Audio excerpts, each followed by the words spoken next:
Hello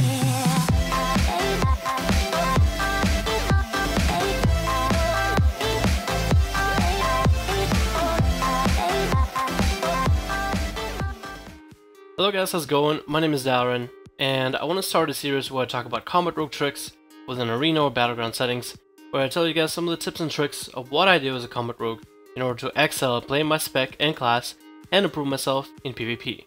A couple things a combat rogue can do that other specs and classes can't, so in today's video I'm going to show you some of the things like placing down a nice juicy DFA and how to line up DFAs within arena settings. So let's get into the video.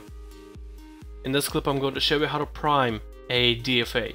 DFA works with our 4-piece bonus, which is when we vanish, next to Eviscerate is 100% crit. That is Eviscerate also followed up from DFA, because DFA is a two-parter ability. We're going to line up some damage onto the hunter, start dealing damage into him, addition serious DPS into him. I tried to blind the DK, but he got out of it. That's a great ground, but it's okay. Well, we need to CC one target and deal damage to the other. As the hunter is getting low, we have the priest in some of CC, and he's not shrinking in it. I put him into a vanish. I have to vanish here. Cheap shot him for some CC. I could have just gouged him. My paladin follows up with a short stun as well to give us a little bit more breathing room with DFAs. And then I save the 4-piece buff that I got from vanishing onto my DFA to make sure I can get a kill through pain suppression. 100% crit guarantee with all my procs at moderate insight. This is how you can prime a DFA. So you would use death from above as a setup of an ability. You would vanish and then follow up stuns to make sure you're clear, and then you would save the buff and the combo points you get out of it for the DFA. This way you are looking like you're just CCing and nobody expects huge amount of damage out of you because you don't have damage really rolling. You don't have kill spree up, you don't have an on-use trinket on, but you don't need it as a combat rogue thanks to the buffs that we got. Here's another clip pretty much showing you how I use DFA as a finisher of an ability. So right now we're not really able to line up any CC on either one, or really line up a kill on anybody, either the hunter or the priest. We get some CC thrown out into the priest, but I get feared out of position, so this is where we gotta recover. And from here on is where we're going to score a kill. My DFA is back up, and that is all we need to score a kill. What I try to do is I try to play between the priest and the hunter, seeing who is low, touch someone, and see just how easily are they breaking. So here's priest is low health, he's not getting himself up full, I got him full kidney shot, I'm building up for combo points. I DFA only at the end to make sure that little burst of healing counters whatever defensives or heals he might be able to put himself. That is something you should do as a combat rogue with DFA as an execution ability, but can definitely be used in more than one way.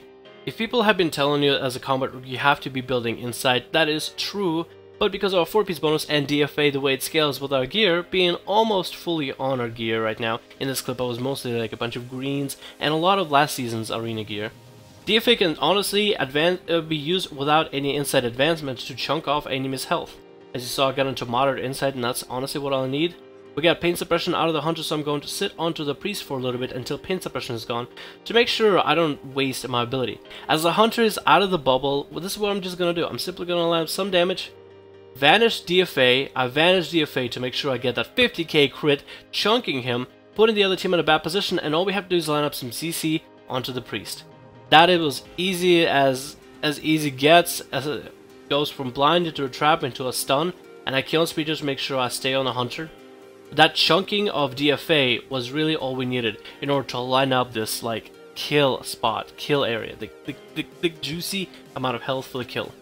Now of course in the last one, which is an easy one, DFA can be used as a chase ability. This is something you can use as a kind of give and take between your combo points and your energy. Of course you can chase with burst of speed, but a DFA, if you are able to save up combo points and the energy, you can use it to keep chasing and keep dealing with damage. So here this is where I'm not using burst of speed, I simply DFA'd and using sprint in order to stay with the priest, keep mongoing him until there's nothing I can do, and after sprint is gone I use killing spree to stay on him, keep dealing damage, and simply just hammer away at him at the very end. This is something you can use with DFA, but it's a question of just how much of a trade-off are you getting from 5 combo points, 50 energy, deal damage, and how much damage are you really going to deal to burst of speed where you can simply catch up and keep hammering on damage. It's a question of how much you want to invest into the ability. And that is some of the ways you can use DFA as a combat rogue in order to line up damage. Hopefully you guys enjoyed this video. This again I can apply to subtlety and assassination, but because I mostly main combat on the channel I apply it to combat rogue. Hopefully these tips and tricks, which are basic but not everybody knows of them, are use of you guys. Thank you for watching. My name is Dalrin, and I'll see you guys in the next video.